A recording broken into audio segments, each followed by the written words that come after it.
कल्पना कीजिए, एक विशाल चट्टान अंतरिक्ष में 60,000 किलोमीटर प्रति घंटे की रफ्तार से पृथ्वी की ओर बढ़ रहा है।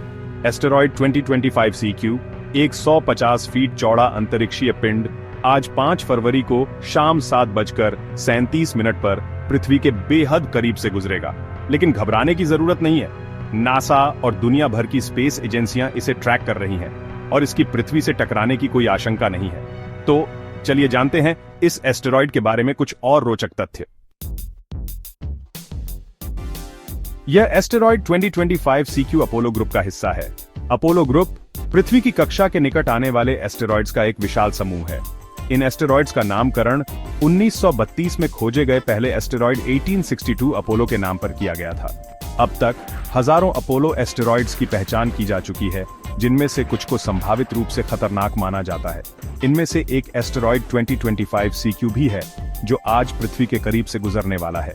हालांकि वैज्ञानिकों ने पुष्टि की है कि इससे पृथ्वी को कोई खतरा नहीं है, फिर भी यह एक महत्वपूर्ण घटना है।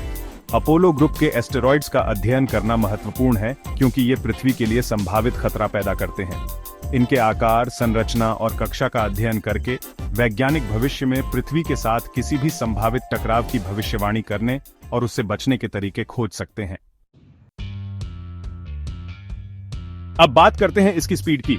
दोस्तों, यह एस्टेरॉयड 2025 CQ 60,000 किलोमीटर प्रति घंटे की रफ्तार से हमारे ग्रह की ओर बढ़ रहा है।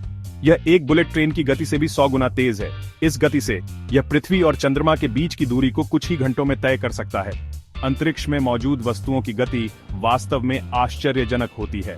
एस्टेरॉयड 2025 CQ की यह अविश्वसनीय गति हमें याद दिलाती है कि ब्रह्मांड कितना विशाल और गतिशील है। अगले भाग में हम जानेंगे कि यह एस्टेरॉयड आकार में कितना बड़ा है और इससे पृथ्वी को कितना खतरा हो सकता है। अब आकार की बात करते हैं। यह एस्टेरॉयड लगभग 150 फीट चौड़ा है, जो कि एक बोइंग 747 विमान के आकार के बराबर है। हालांकि अंतरिक्ष के विशाल विस्तार में 150 फीट का आकार बहुत बड़ा नहीं माना जाता, फिर भी यदि यह एस्टेरॉयड पृथ्वी से टकराता तो यह अपने आकार से कहीं अधिक नुकसान पहुंचा सकता था। शुक्र है कि एस्टेरॉयड 2025 CQ पृथ्वी से एक सुरक्षित दूरी से गुजरने वाला है और हमें इससे कोई खतरा नहीं है।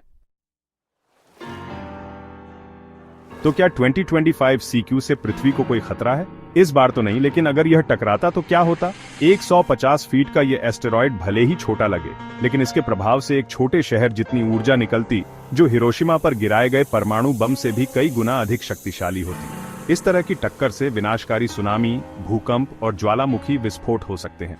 हालांकि चिंता की कोई बात नहीं है। वैज्ञानिक एस्टेरॉयड 2025 CQ की गतिविधियों पर नजर रखे हुए हैं और उनका कहना है कि इसके पृथ्वी से टकराने की कोई आशंका नहीं है।